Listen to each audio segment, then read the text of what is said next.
Welcome to another session of Seasoned Citizens.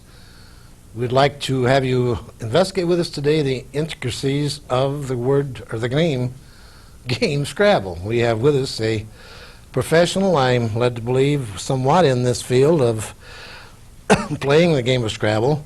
We have with us Calvin Swan, the pastor of the Mulford Free Evangelical Church here in Muscatine. If I may have you introduce the game of Scrabble and tell us how you became involved in the game and what has transpired since. Okay, great. I'd be happy to. I first became aware of Scrabble. My parents played it when I was just a youngster growing up, so I saw them playing it, although I wasn't very interested in it at the time. But when I got a little older, my wife and I found it was an inexpensive way to enjoy an evening together, and we started playing games in the evening. And we were both about the same ability, so we enjoyed it. And then we got more and more involved, and I started to search out to see if there was an organization involved with Scrabble. And most people will notice if you get a new Scrabble board, there's a little blank that you can send in for some information on Scrabble. And so I got involved in some tournaments. It was basically when I was up in Minnesota about 5 to 7 years ago. I got involved in the national organization. It's an organization called Scrabble Players. And they have tournaments culminating in a nationwide invitational tournament every year. So I started playing in quite a few of the local tournaments. I haven't played in a nationwide tournament yet. But up in Minneapolis, the Aquatennial Open and the winter Scrabble tournament. Sometimes up there they draw 100, 150 people to some of the tournaments. It's fascinating to hear these figures thrown out. I didn't realize Scrabble was a game I had also enjoyed as youth, and it's just I didn't follow through on it. It was very interesting, and I still will enjoy probably as I get learning more of it here again, learning about it. Can you tell us the origin of Scrabble, who invented it and when? Scrabble was invented by a man by the name of Alfred Butts. Alfred Butts was back in the early 1930s, 31 I believe. He was an architect, and during the Depression he was unemployed like a lot of other people. Didn't have anything to do, and so he's sitting around and he just started thinking about games that people play, and he thought of adult board games, and he decided that there were about 3 basic types. One were the games like cards and dice, and other were games you move things around a board, and the other kind were word games. And he got very interested in word games and began to do analysis of word games, and came up with a combination between anagrams, and an anagram basically is taking a word that's all mixed up and trying to unscramble it. And between anagrams, which sometimes people would play, and crossword, and the crossword became very, very popular in the early 1900s, and was just a tremendous craze all around the land, and that's why newspapers today, almost every single daily newspaper carries a crossword. But he mixed the two together and came up with what he eventually called Scrabble. Do you know from whence the name came? That is a fascinating fact, too. I hadn't asked you this before. But you know how he came up with the word Scrabble? Mm-hmm. Well, at first he called it crisscross words, and it doesn't sound too good. Very descriptive. But yeah, descriptive, right. But I don't know exactly, to tell you the truth, I can't tell you exactly when Scrabble was applied to the game, and Scrabble is a protected, registered trademark now in terms of board games. But it's a word that's also used, and it means to claw wildly. And I imagine someone who has a rack of letters in front of them and only a certain amount of time to play a word starts to claw wildly trying to get a word out there. So Scrabbles. Scrabbles. You Scrabble all over the board. Yeah. Sure. I guess that makes sense. Now, you've been very instrumental in introducing the game. No, I shouldn't say introducing. The game has been introduced prior to your beginning, but you have, I think, made an effort to introduce it to our Muscatine people and form, I guess you'd call it, a club where you try to have meetings and contests and discuss with each other the different facets. Yeah, we've been calling ourselves the East Iowa Scrabble Players Association. And basically up to this point we've run a number of tournaments, and we have at least 2 tournaments a year. One is called the Muscatine City Championship, and the other is the Great River Days Championship. And so we have those each year. But what we've the reason I've done this, and it hadn't had any organized Scrabble play here before, but the reason I've done it is many people are used to playing at home with a husband or a wife or a friend or a daughter or a son or your parents, and they enjoy it, but there's so much more enjoyment. And some people get very good, but they are interested in maybe the more competitive aspects, right. Playing to see who's the best in the city or things like that. And so in our club play and in our tournaments, we stress a sense of competition, but also we have 3 different levels, because we know that people that come are interested in relationships, for one thing. We have a number of people that come just to have fun with each other. They don't care who wins. Like the friendship idea of it. Absolutely, because it's a great way to get to meet other people, because sometimes it just expands your circle of relationships. But what we really wanted to do is to find people that really enjoy the game and playing it. Something I have briefly discussed with you, the therapeutic value possibly of it.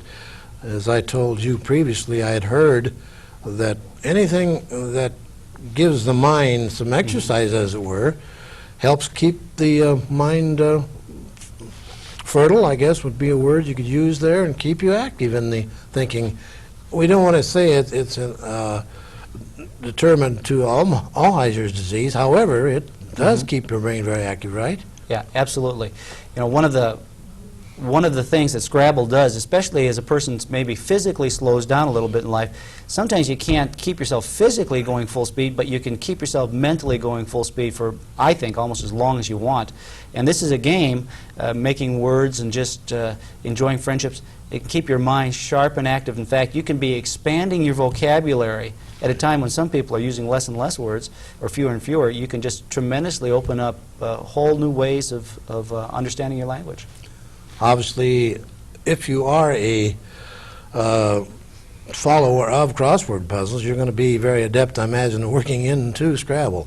And you mentioned 3 classes or 3 levels that people can join. In other words, if you're a novice, as I would be, I can come in and just start out. We put you in the beginner level. That's where I'd belong. No, you might be in the intermediate. Sure, we don't know until you have an Yeah. actual game, I assume, too.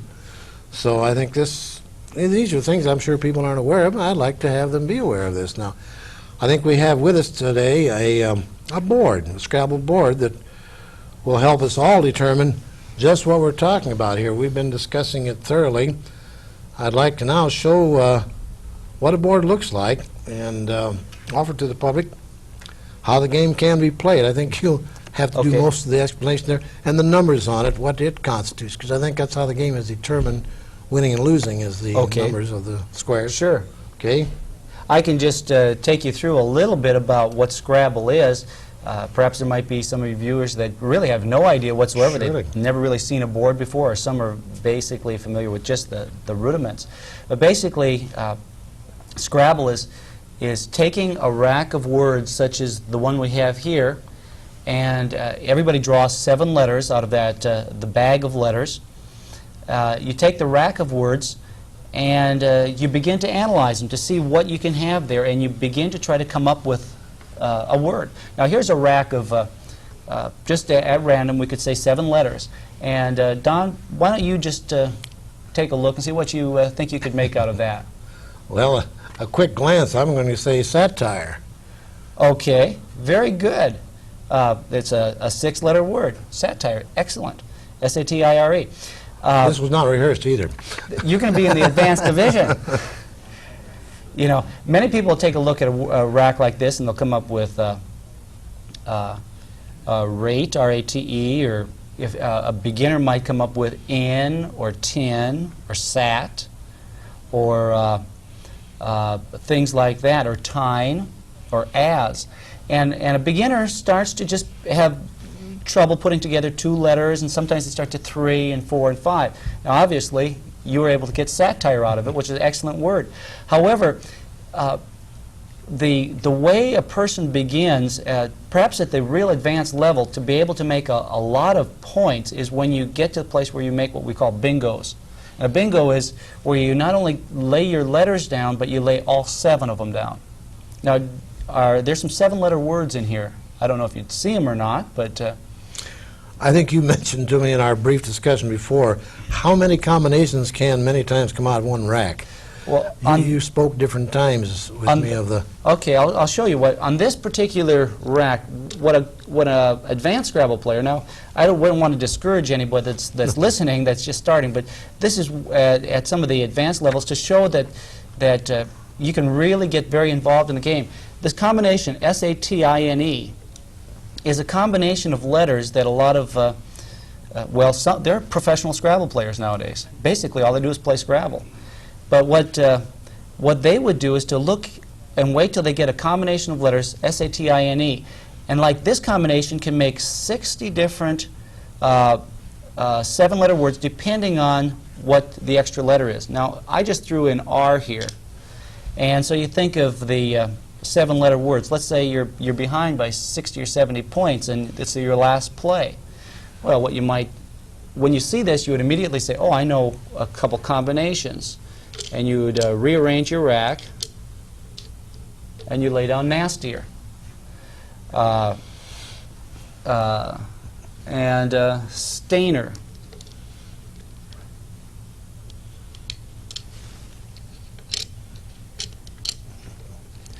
Stainer. And, or you say, well, that doesn't, there's no place to hook it on, so you'd put retains. And there's retinas.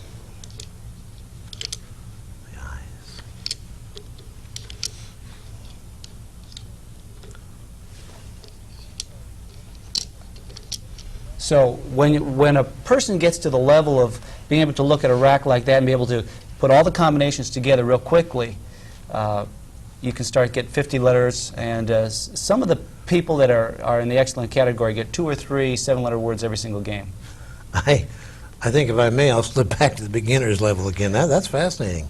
How many different combinations you can really see. And of course, you've been doing this for a little while, so you have some, advanced knowledge, I would assume, on this, having played. Is there a time element? I mean, I look at a rack, do I have an area that I must create a word or pass, or is that how I have to ask this because I don't recall. Excellent comment. Most people, when they play Scrabble and they start playing in their own house, they'll just put out a board and you take as much time as you want. And in the basic game, there's absolutely no time rule as to how long to play. You can, and when a person's starting, it's a lot of pressure to have to come up with a word very quickly.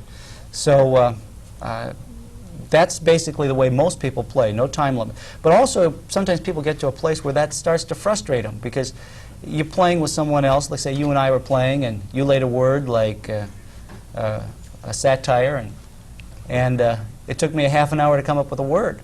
You might start to get bored with the game, and that's where a lot of people do get bored. So what we do in the Scrabble tournaments is we have a time limit. There's 2 ways we have the time limit. One is each person gets 3 minutes to make a play.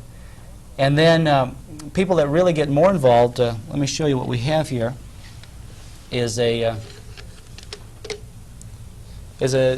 chess timer. And in this chess timer, when you finish your play, you push the button down, and then when the opponent finishes, he puts the button down, and it works another person's clock. And when you play that way, you have a total of 25 minutes in any particular game to use. You could use 20 minutes on one play if you had a tough one. Let's say you had a rack like this and you were looking for some place to play it and you knew it would be worth it. You use a lot of time on there, but then you'd be stuck with not much time left on the rest of it. And that's part of the challenge, too. Well, surely it would be. I have seen that clock. I was just going to bring up the fact is something like chess where you do have a time element involved. Very, very much like chess, and in fact, like chess too. Part of the strategy is if you can play quickly and make the other person get in time trouble. Because if I'm laying down words immediately, you can't have time to think on my time. I make you think on your own time, and if you're thinking in your time, that means I'm thinking in your time. So that's an excellent strategy tool. That's where you get into the strategy, is when you've played the game a while and learned these things. Okay, we're into it a little bit deeper now. I think now, what if you and I are playing a game, which we're not Okay. involved in yet, and I come up with a word and you're going to say, wait a minute now, from whence comes this? Did you invent that yourself? Do you have an authoritative source that you can say, we'll check and see, something that is recognized by, I assume, a Scrabble International Board or whoever is determined? Or Okay. you and I mean, we'd have an agreement, I assume, too, Okay. of what it would be. Yeah. In fact, I've got one here. This is what we use. It's called the Scrabble Player's Dictionary, and it's a compilation of all the acceptable words in Scrabble from from all the possible 2-letter words through the 8-letter words. Basically, they stop at an 8-letter word because they figure if you have a 7-letter word and somebody adds an S to it, they'll make an 8-letter word. But this is basically the source authority. This is, if there's any challenges, this is what you go to. And in fact, that's one of the things that sometimes frustrates people as they start playing at home. In fact, it's probable that some marriages have ended over it because the husband and wife got into a fight. We hope not. But sometimes, you know, there have been frustrations, and because of that, they came up with this dictionary about the early 1980s to handle all the arguments that used to happen and at tournaments used to happen. Does this have more combinations of words than a normal Funk or Webster or whatever dictionary has? Is there a little difference in it, per se, than the person would find normally in a dictionary? What they've done to create this dictionary, they've gone and researched out all the basic abridged dictionaries, such as Webster's 8th Collegiate Dictionary, Funk and Wagnall's abridged dictionary, some people and a couple other dictionaries, and found the most common words of our English language that are found in abridged dictionaries. Some people think that Scrabble is full of weird words, and one of those is caw, K-A. And you need to know caw to play out of a tough situation sometimes, or baw, B-A. But yet those are very common words, although it may not be in your vocabulary every day or mine. I thought that was a crow that did that. Caw and baw. But they're not obscure in the sense that they're not from an unabridged dictionary. The unabridged dictionary would be something like Webster's Third New International, which contains about 350,000 entries. There are many obscure words in there. But to be in Scrabble, it has to be common enough to be in a shortened or an abridged dictionary. Okay, I don't think something was brought up. You may have said it, but I might have missed it, and I do want to bring it up again. How many of these do you get per draw? In other words, I used 6, as you stated. I hit it lucky, and I used 6. You got 6 out of 7. Then I draw 6 6 again. the next time around, or at that same time. Okay, As I play, then? if you had laid down a word such as satire, Okay. then you would have drawn another 6 to replenish your rack. You have 7 on your rack at one time, but immediately after playing, you draw them out again and you replenish your rack. And that gives you time to think about it while the other person's playing. Okay. It keeps the game going. Now explain a little more how the score is kept. I think there are numbers on each of these. So. Okay, while I'm explaining how the score is kept, I'll also maybe explain how a person can increase their score after a period of time. There are 100 tiles in a Scrabble game, and out of the 100 tiles, like one could see, I'll just add another tile here to a couple extra tiles to this rack. You can see that on the rack here, a lot of the vowels, some of the consonants have a point of 1, but in the lower right-hand corner, the D and the G have 2. So they're worth twice as much, or 2 points. Up here in the Z is worth 10 points. The C is worth 3. Depending on how hard it is to play some of these letters, shows the different point value. Now, basically, you get the points that you have. You could add up a word like that, 3, 4, 5, 6, 16, 17, 18, 19, and you'd have 19 points. However, to begin to increase your score, you try to lay them over what we call bonus squares. And a bonus square would be which is called double word score. That comes in the sort of a fleshy pink color. The red is the greatest, which is the triple word score, which the whole word is tripled, or in this case, if it was there, it would be doubled. So instead of 19, you'd have 38 points. Now, in every bag of 100 tiles, there's 187 total points on the tiles themselves. So of the 187 points, if you get half the letters, you'll have approximately 94 points. So if there was no way to bonus your points, you'd probably get 94 points a game. But if you lay them on this, you can begin to double them, get 180. If you can put them on here, you can triple them, get up closer to 300. If you can play a lot of letters each time and your opponent plays a few, then you get more of a draw. You get more of those letters that you'll lay down. But the biggest way eventually is playing the bonus words, where you get 50 bonus, like nastier and retinas and retains. And if we take like this one off here, you would have you could make the word instead out of there, or sainted, or detain, or detains. So that's how you begin to go up in points, and you just add the points, double it if it's on a double word score, or triple it. That's how you basically make your points. Another probably excellent way to do it is if you can put an S on the end of a word that can be pluralized. Let's say you only had season down here instead of seasoned, an S would fit on the end, and I could have run citizens down this way, and then you get both. Since you're making two new words, a plural word is called a new word. Good point. I'm glad you brought it up, because again, you know, people seeing it is there.